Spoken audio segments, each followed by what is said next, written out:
Men oldin LG, Samsung korporatsiyalarida ishladim. Yangi ishlagan paytimda o'ylardimki, hamma narsani o'zim nazorat qilsam, natija zo'r bo'ladi deb o'ylardim. Lekin vaqt o'tib shuni tushundimki, rahbarning ishi hamma narsani nazorat qilish yoki o'zi qilish emas. U o'sha har bir funksiyada odamlar bo'lsa, tayinlangan odam o'shalarni yo'naltirish va ularni o'sha jarayonda boshqarish. Lekin ishni qilish emas, ularni o'ziga vakolatni topshirib berish. Mana shundagina natija bo'ladi. Men ham mikromenejmentdan chiqishni xohlayman. Bu juda qiyin. Hozir shuni harakatidaman. Lekin sekin asta qurishga majburman.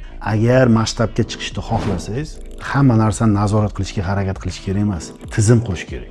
Tizim qursangizgina siz kattaroq masshtabga chiqa olasiz. Tizim qurmasangiz, hamma narsani o'zingiz nazorat qilishga harakat qilsangiz, hamma narsani men bilaman deb ishlasangiz, atrofingizdagi yaxshi kadrlar ham faqat bajaruvchi bo'lib qoladi. Hech qanaqa fikr eshitmaysiz ular. Aytganingizni qiladi bu, lekin siz ko'rgan narsa bor, ko'ra olmaydigan narsa. Shuning uchun mikromenejmentni oxiri yaxshi emas.